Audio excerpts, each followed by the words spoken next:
بسم اللہ الرحمن الرحیم الحمد للہ رب العالمین والصلاة والسلام علی اشرف الانبیاء والمرسلین۔ آج کا جو ہمارا ٹاپک ہے یہ بہت زیادہ امپورٹنٹ ہے۔ آ، کوشش ہم یہ کریں گے کہ ایک تو کمپلیکس ہے، یعنی کافی لمبا ٹاپک ہے۔ کوشش ہم یہ کریں گے کہ اس کے ہم کچھ مین چیزیں آج اسٹڈی کر لیں، سو دیٹ کچھ جو بیسک اس کے اندر جو ہماری جرنی ہے وہ ہم ایٹ لیسٹ شروع کر لیں۔ یہ ہمارا مقصد ہوگا انشاءاللہ اس کے اندر۔ اور ٹاپک کا نام نے رکھا ہے reflection in the age of غفلہ۔ اور یہ ہم سب ریلیٹ کر سکتے ہیں کہ آج کا جو ایج ہے وہ کس طرح سے اس میں فار ایگزامپل اگر آپ ایون 40-50 سال پیچھے چلے جائیں تو وہ جو ڈسٹریکشنس کا جو لیول تھا وہ اتنا نہیں تھا جتنا آج ہے۔ انفارمیشن ایج کی وجہ سے، میڈیا کی وجہ سے، یہ ان سب چیزوں کی وجہ سے بہت زیادہ جو ہے وہ ہمارے زندگی کے اندر ایسی چیزیں آ چکی ہیں کہ ہم اپنے مقصد سے پیچھے ہٹ جاتے ہیں۔ اور مقصد سے پیچھے ہٹنے کے ساتھ ساتھ جو ہماری لائف ہے وہ بہت زیادہ پروگرامڈ ہو چکی ہے، اور کچھ زندگی کے حصوں میں ہمارا وقت زیادہ لگ رہا ہے، اور جن چیزوں پر بیلنس کے ساتھ ہمیں کچھ اور جگہوں پر بھی وقت لگانا تھا وہ ہم نہیں لگا پا رہے۔ سو دس از وائی ہم اس کو یہ کہہ سکتے ہیں کہ اس میں یہ ڈسٹریکشن کی ایج ہے، اور اس کے اندر ریفلیکشن کے بغیر جو ہے وہ اپنے زندگی کے مقاصد کو حاصل کرنا بڑا مشکل کام ہے۔ اور ریفلیکشن کا آپ کو مطلب معلوم ہے کہ کسی بھی معاملے کے بارے میں غور و فکر کرنا، سوچنا، غور کرنا، یہ ریفلیکشن کہا جاتا ہے۔ یعنی فار ایگزامپل آپ اس کو اردو کے اندر جو لفظ استعمال ہوتے ہیں وہ آپ سمجھ لیں تفکر ہے، تدبر ہے۔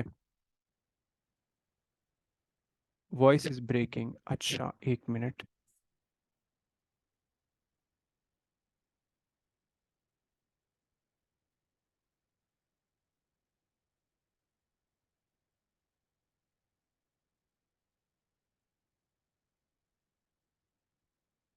بس میں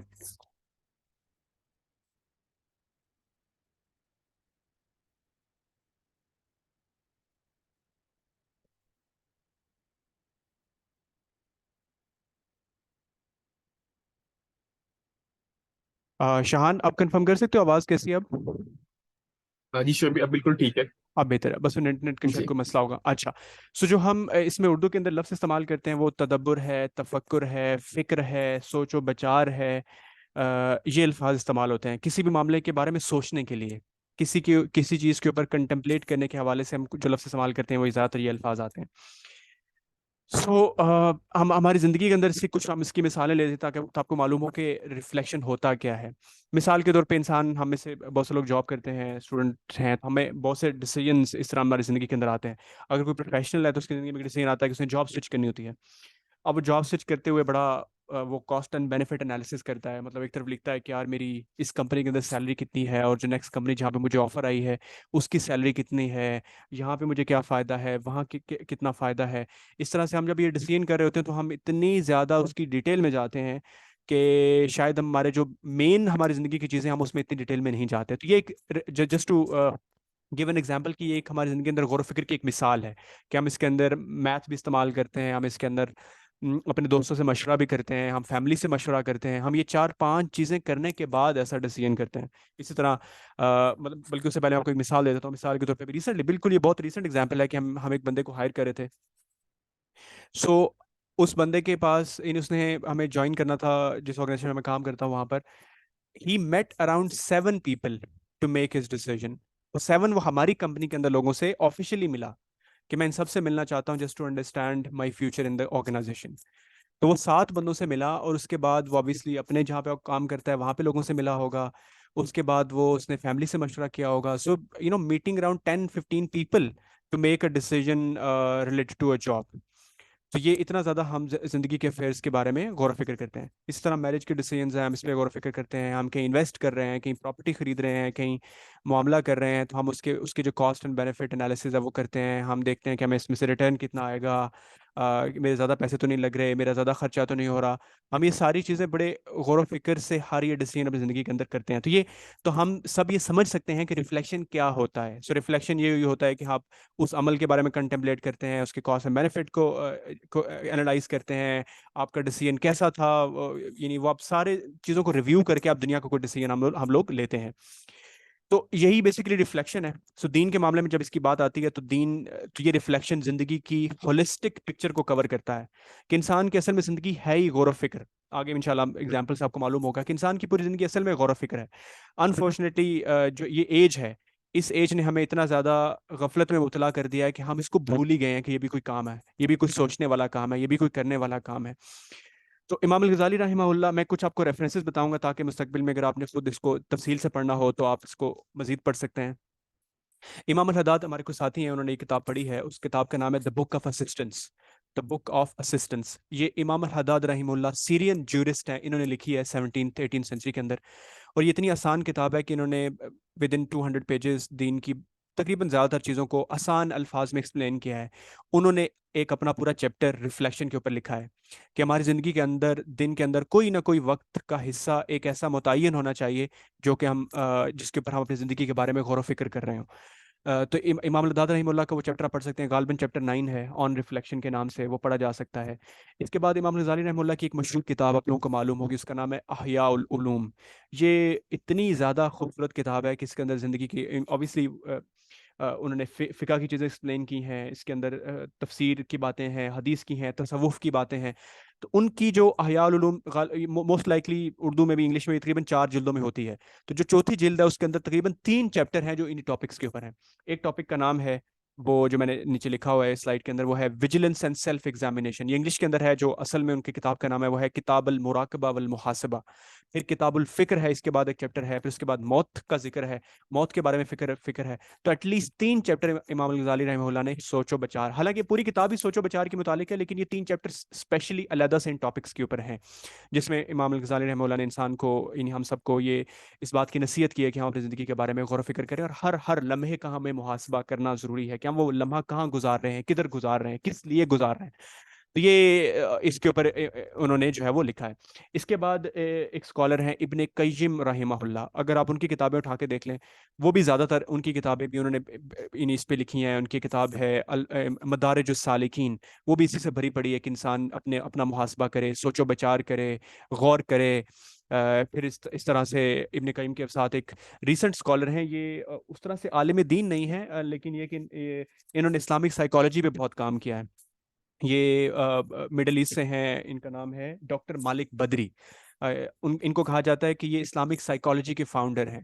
بیسیکلی ہوا یہ کہ ویسٹ کی جب تہذیب آپ کو، یعنی کولونائزیشن کے بعد وہ دنیا میں ادھر ادھر پھیلے، تو انہوں نے اپنی چیزیں دنیا میں نافذ کرنا شروع کر دیں. تو ایون سائیکالوجی کے میدان میں بھی انہوں نے، چونکہ وہ سیکولر لوگ ہیں، خدا پر یقین نہیں رکھتے، اپنی زندگیوں کے اندر ان کو آخرت کا کوئی کانسیپٹ نہیں ہے، تو انہوں نے جو بھی فیلڈ بنائی اس کو آخرت سے ہٹا دیا، اللہ تعالیٰ کے دین سے ڈیٹیچ کر دیا. تو اس ڈیٹیچ کرنے کے بعد انہوں نے جس فیلڈ میں بھی ہاتھ ڈالا تو وہ ایک دنیاوی فیلڈ انہوں نے بنائی. تو سائیکالوجی بھی جو آج ہم دیکھتے ہیں وہ بھی زیادہ تر انہوں نے اسی طرح بنائی. اوبیسلی میں کوئی اچھی چیزیں، ایسا نہیں کہ ساری چیزیں خراب ہیں، بٹ وہ جو اس کی روح ہے وہ اینٹی ریلیجس ہے، یا ار ریلیجس آپ کہہ لیں، وہ ہے. تو ڈاکٹر مالک بدری یہ سائیکالوجسٹ ہیں، انہوں نے اللہ تعالیٰ نے ان کے ذہن میں بڑی یعنی وہ دینی انڈرسٹینڈنگ ڈالی، تو انہوں نے پوری اس فیلڈ کو بدل کے رکھ دیا اور اسلامک سائیکالوجی کے نام سے وہ فیلڈ متعین کی. انہوں نے بہت زیادہ کتابیں لکھی ہیں. تو ان کی ایک پوری کتاب ہے، اس کا نام ہے contemplation and Islamic psycho spiritual study by doctor Malik Badri. تو یہ ان کی کتاب ہے. اس کے علاوہ انہوں نے اور بہت سی کتابیں لکھی ہیں. تو آج آپ یو کے اندر ہیں، یو کے اندر دیکھ لیں، پاکستان کے اندر رفا کے اندر بہت سی یونیورسٹیوں کے اندر اسلامک سائیکالوجی کی جو فیلڈ ہے، جہاں پر اس فیلڈ کو اسلامائز کیا گیا ہے کہ دیکھا جائے کہ یار اس میں کون سی چیزیں دینی ہیں، کون سی چیزیں ہمارے خلاف ہیں، اور اگر ہم نے اس فیلڈ کو یوز کرنا ہی ہے تو how do we Islamize it. تو انہوں نے اس پہ کتابیں لکھی. تو ان کی ایک پوری جو کتاب ہے وہ غور و فکر کے اوپر ہے، تدبر کے اوپر ہے. اور ان کے زیادہ تر ریفرنسز یہی حضرات ہیں، یہی اسکالرز ہیں جن کا میں نے آپ کے سامنے نام لیا. امام الغزالی رحمہ اللہ، امام الحداد رحمہ اللہ، یہی لوگ ہیں جو ان کے ریفرنسز بنے ہیں اس کتاب کے اندر. کچھ انہوں نے مسلم جو اولڈ اسکالرز ہیں، یعنی جو صرف سائیکالوجی کی فیلڈ سے تھے پاسٹ کے اندر، البلخی کے نام سے، ان کی چیزیں انہوں نے شامل کی ہیں. اور انہوں نے اوبیسلی چونکہ ان کی انڈرسٹینڈنگ ویسٹرن سائیکالوجی کی بھی بڑی اچھی ہے، تو انہوں نے اس کو بھی کافی اس میں انالائز کیا کہ کون سی ایسی چیزیں ہیں جو ویسٹ نے آج ڈسکور کی ہیں، لیکن اللہ تعالیٰ نے ہمیں، انسان کو، بہت پہلے ہی ان چیزوں کو ہمیں بتایا ہوا تھا. تو اس طرح سے کافی وہ کمپریہنسو اسٹڈی ہے. تو اس فیلڈ کو اگر آپ ڈیٹیل میں پڑھنا چاہتے ہیں تو آپ اس طرح یعنی ان کو پڑھ سکتے ہیں. لیکن اصل مقصد ہمارا جو ہے وہ اکیڈیمک اسٹڈی سے زیادہ یہ ہے کہ ہم اس میں سے عملی اپنی زندگی کے لیے کیا چیزیں سیکھ سکتے ہیں. تو اس کی طرف ہم آتے ہیں. سو یہ ہم زندگی کا ایک میپ چھوٹا سا میں نے بنایا جسٹ فار انڈرسٹینڈنگ کہ انسان کی جو زندگی کا جو سپین ہے، جس میں وہ پیدائش سے آتا ہے، اور موت تک وہ دنیا کے اندر وقت گزارتا ہے. بلوغت کی جو ایج ہے، یہ جن ساتھیوں نے دا بک دا لائیوز آف مین، بعض ساتھی میں سے ایسے ہیں جنہوں نے پڑھی ہوگی یہ بک دا لائیوز آف مین بائی امام الحداد رحمہ اللہ، تو انہوں نے انسان کی زندگی کا نقشہ کھینچا ہے. اس کے اندر انہوں نے یہ بتایا ہے کہ جب انسان بالغ ہوتا ہے تو پہلے تو اس کے اوپر فرشتے نہیں ہوتے، لیکن جو ہی وہ بالغ ہوتا ہے تو اس کے اوپر 2 فرشتے، مطلب ویسے تو فرشتے دنیا میں ہوتے ہیں، بٹ وہ جو اکاؤنٹیبلٹی کرنے والے ہیں، جس کی ہر چیز لکھتے ہیں، وہ جو ہی بلوغت پہ پہنچتا ہے تو وہ متعین ہو جاتے ہیں. تو وہاں سے اس کا ہر عمل، جو وہ کہتا ہے، جو وہ کرتا ہے، جو وہ سوچتا ہے، ہر چیز لکھی جاتی ہے. سو یہ ایج آف بلوغت ہے، اور یہاں سے رسپانسبلٹی شروع ہو جاتی ہے. اب جو ہے وہ یہ ایسا شخص ہے جس کا امتحان آخرت کے اندر ہونے والا ہے. سو یہاں سے انسان کی جرنی شروع ہوتی ہے. اور موت کا وقت ہم سب کو معلوم ہے کہ کسی کا مقرر نہیں ہے. کسی کو کچھ عرصہ ملتا ہے، کسی کو زیادہ ملتا ہے، کسی کو کم ملتا ہے، تو اور اس کو دنیا کے ایک سرکمسٹانسز اس کو دیے جاتے ہیں اللہ تعالیٰ کی طرف سے. تو وہ ایک دنیا میں ایک محدود وقت، کوئی جتنا بھی زیادہ گزار لے، آج میکسیمم جو ایج ہے 70 80 ایئرس 100 ایئرس، بس ایک چھوٹا سا عرصہ ہے جو وہ گزار کے اس کی زندگی ختم ہونی ہے. تو وہ جب جو ہی ڈیتھ کا موقع آتا ہے، وہاں سے اکاؤنٹیبلٹی شروع ہوتی ہے. دین دیر از اے لانگ جرنی جہاں پہ انسان مختلف فیزز سے گزرتا ہے آخرت کی. اگر آپ اس کا اندازہ لگا لیں کہ وہ کتنی لمبی جرنی ہے، قیامت کے بارے میں جب کہا جاتا ہے کہ اس کا ایک دن 50,000 سال کے برابر ہے، تو آپ دیکھ لیں کہ وہ کتنا بڑا دن ہے. اور اس سے پہلے کی سٹیجز ہیں وہ انسان گزارے گا، برزخ کی سٹیج ہے، وہ ساری سٹیجز ہیں. تو اس سے یہ بیسیکلی جو سارا جو لینگویج میں یہاں پہ استعمال کر رہا ہوں، یہ نقشہ تقریباً امام الغزالی رحمہ اللہ کی کتاب سے ہی میں نے لیا ہے، کہ جب انسان کا معاملہ ایسا ہے کہ اس کی اکاؤنٹیبلٹی ہونی ہے، تو امام الغزالی رحمہ اللہ سے استدلال یہ کر رہے ہیں کہ ایسا نہیں ہو سکتا کہ وہ ایک کمفرٹیبل لائف جیے جس میں وہ اپنا محاسبہ نہ کر رہا ہو، جس میں اپنی اکاؤنٹیبلٹی نہ کر رہا ہو.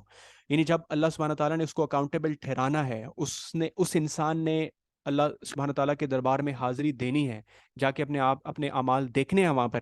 جس طرح قرآن میں آتا ہے نا کہ یومئذ یصدر الناس اشتاتا لیروا اعمالهم فمن يعمل مثقال ذرة خيرا يره ومن يعمل مثقال ذرة شرا يره. That day people will come back from the place of reckoning in different groups so that they may be shown the fruit of their deeds.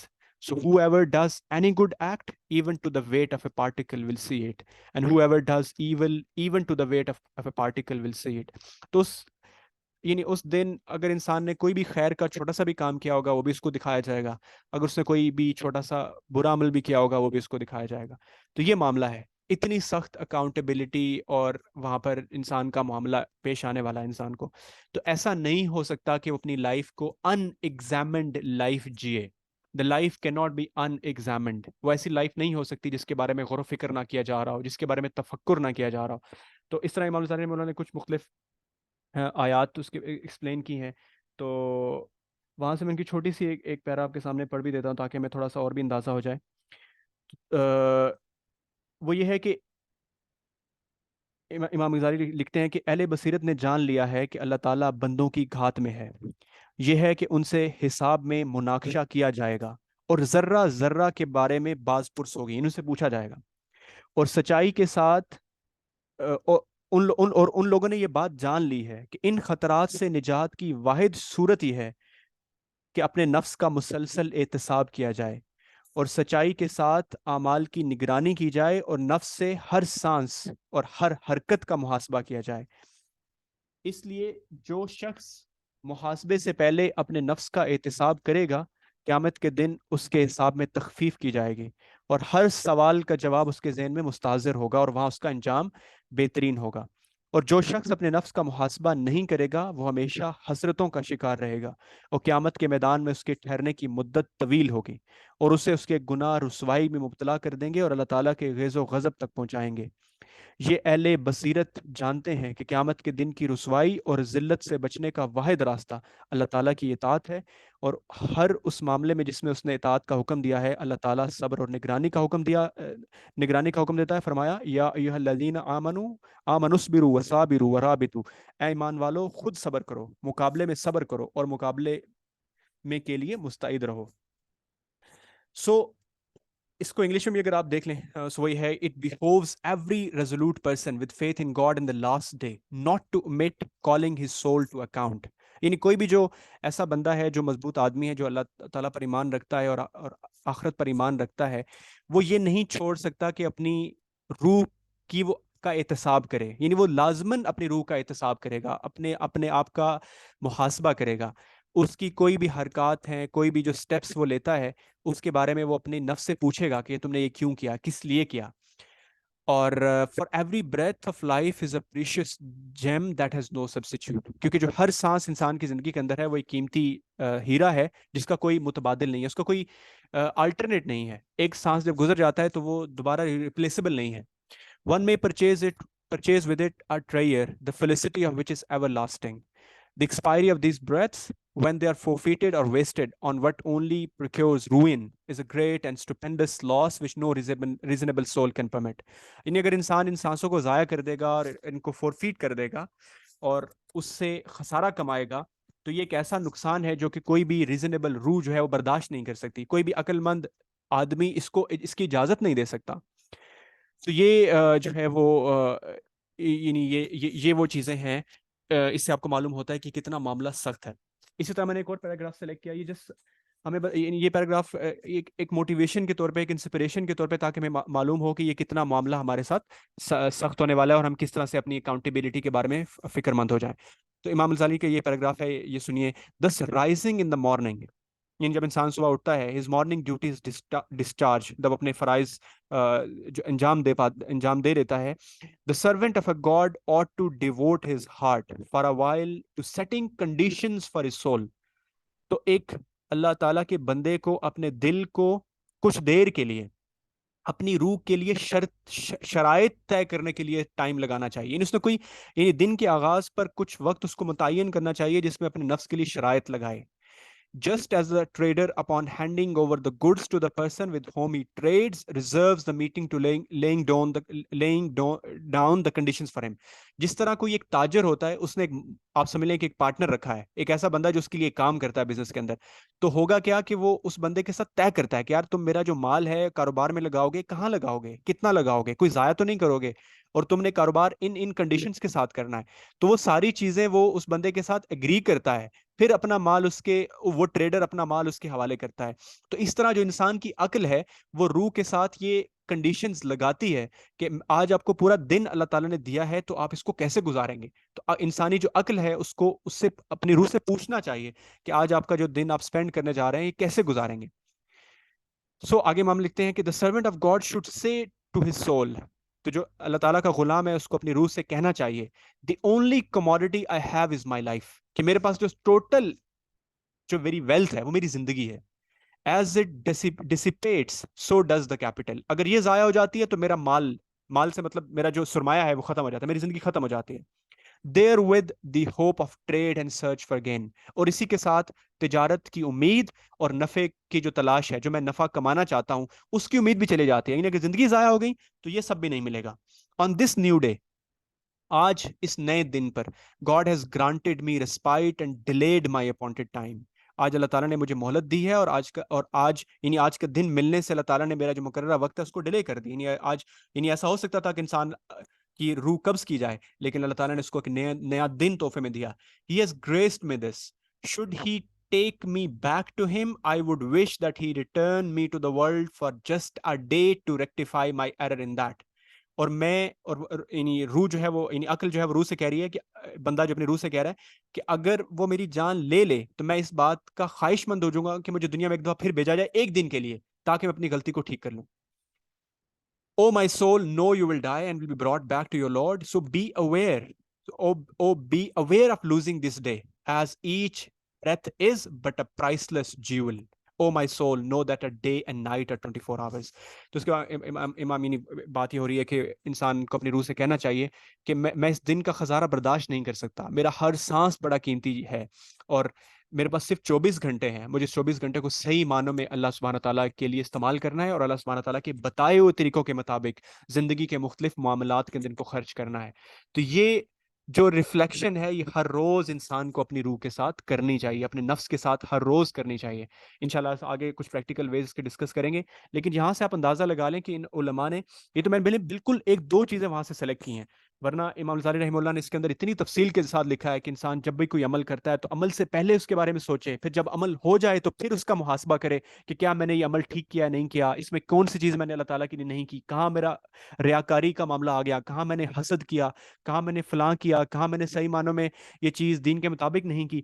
ہر طرح سے اس کا جو محاسبہ جب وہ انسان کرتا جائے گا تو وہ صحیح معنوں میں پھر بہتر انسان بنتا جاتا ہے۔ تو یہ محاسبہ انسان کے لیے انتہائی ضروری ہے۔ اچھا، تو اس میں امام غزالی رحمہ اللہ نے مختلف سٹیپس لکھے ہیں، یہ آپ اگر کبھی تفصیل سے پڑھیں گے، جو انگلش میں پڑھ سکتا ہے تو انگلش میں پڑھ لے، اردو میں بھی موجود ہیں، تو یہ جو ہے یہ چیزیں وہاں سے ہم پڑھ سکتے ہیں تاکہ ہمیں یہ چیزیں صحیح معنوں میں استحضار ہو جائیں۔ اچھا، آگے آپ کے ریفرنس کے لیے میں نے امام الداد رحمہ اللہ کی بک سے، جو میں نے بتایا تھا کہ ان کا ایک چیپٹر ہے بک آف اسسٹنس کے اندر، وہاں سے آپ کے لیے ایک ایکسرپٹ سلیکٹ کیا ہے۔ سو امام بھی یہی بات لکھتے ہیں، یو شوڈ ہیو اے ورد of reflection in every 24 hours, یعنی آپ نے کوئی 24 گھنٹوں کے اندر کوئی ایسا وقت جو کہ کنسسٹنٹ بیسس پر ہو وہ متعین کرنا چاہیے، for which you should set aside 1 or more hours. The best time for reflection is the one in which are the least preoccupations. اور غور و فکر کے لیے سب سے بہترین وقت وہ ہے جس میں کم سے کم مصروفیات ہوں، پریشانیاں کم سے کم ہوں اس میں، the most potential for the heart to be present، اور دل موجود ہونا چاہیے، حاضر ہونا چاہیے۔ وہ کب ہو سکتا ہے؟ وہ یا تو رات کا یعنی پہر ہے، تہجد کا وقت ہو سکتا ہے، صبح کا وقت، اب اس امام غزالی یعنی امام الداد رحمہ اللہ نے تو رات کے وقت کی بات کی ہے، لیکن آپ اسے یعنی آپ خود اپنے لیے اپنی سہولت کے مطابق وقت متعین کر سکتے ہیں، تہجد کا وقت ہو سکتا ہے، رات کے وقت بھی ہو سکتا ہے، لیکن وہ انسان اپنی روٹین کو دیکھے، یہ نہ ہو کہ اس کام کے لیے بہت وہ لیٹ ہو جائے۔ عشاء کے فوراً بعد ہو سکتا ہے، یا پھر فجر کے بعد ہو سکتا ہے۔ Know that state of one's religious and worldly affairs depends upon the soundness of one's reflection، کہ ہمارے جو دینی اور دنیاوی معاملات ہیں ان کی جو ساؤنڈنس ہے، کہ وہ کتنے اچھے ہیں، وہ اس بات پر ان کا انحصار ہے کہ ہمارا غور و فکر کتنا اچھا ہے۔ اگر ہمارا غور و فکر اچھا نہیں ہے نا تو ہمارے دنیاوی معاملات بھی برے ہو جائیں گے اور ہمارے دینی معاملات بھی ٹھیک نہیں ہوں گے۔ Anyone who has a share of it has an abundant share of everything good، یعنی جو بندہ بھی غور و فکر کے اندر زیادہ بڑھ جاتا ہے اس کو دنیا اور آخرت دونوں میں سے اچھا شیئر مل جاتا ہے، اس کو ہر چیز جو بھی دنیا میں اچھی چیز موجود ہے اس کو اس کا abundant شیئر ملتا ہے۔ It has been said an hour's reflection is better than a year's worship، یعنی 1 گھنٹے کا غور و فکر سال کی عبادت سے بہتر ہے۔ یعنی اتنی زیادہ ریفلیکشن کی اہمیت ہے۔ یعنی آپ سوچیں کہ اگر انسان غور و فکر کرے 1 گھنٹے پہ تو اس کی زندگی بدل جاتی ہے۔ اس کے اندر ایک غور و فکر کے اندر اتنی طاقت اللہ تعالیٰ نے رکھی ہے۔ اس کی اب یوں مثال لیجئے کہ ہم ایک مال کے اندر ہوں جہاں پہ شاپنگ ہو رہی ہے، بہت زیادہ دنیا کی چیزیں چل رہی ہیں، وہاں پر اگر انسان موجود ہو، گھنٹہ وہاں پر گزارے تو وہ دنیا کے اندر اور جائے گا، اس کو دنیا کی محبت اور اس کے اندر بڑھے گی۔ لیکن اگر وہی بندہ 5 منٹ بھی ایک جنازے کے پیچھے کھڑا ہو جاتا ہے، یعنی جنازہ جا رہا ہے، وہ جنازہ پڑھتا ہے، وہ جو اس کی سٹیٹ وہاں پر ہوتی ہے، سوچیں کہ وہ دنیا کی چیزوں سے اس کے اندر وہ اسے ڈسٹنس کرنا، اس کے اندر یہ فیلنگ آتی ہے کہ یار میں کس جگہ پہ وقت گزار رہا ہوں، کہاں میں اپنا وقت ضائع کر رہا ہوں۔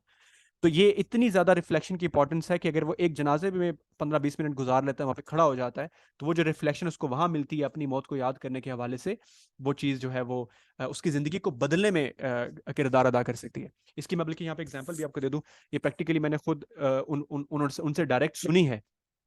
کراچی میں ایک شخص ہیں، یہ ریٹائرڈ آرمی آفیسر ہیں، کافی سینئر آفیسر ہیں، تو انہوں نے ہمیں خود سنائی تھی، مشرف کے ٹائم پہ ان کافی ایکٹیو قسم کے آفیسر تھے، تو انہوں نے اپنی سٹوری سنائی۔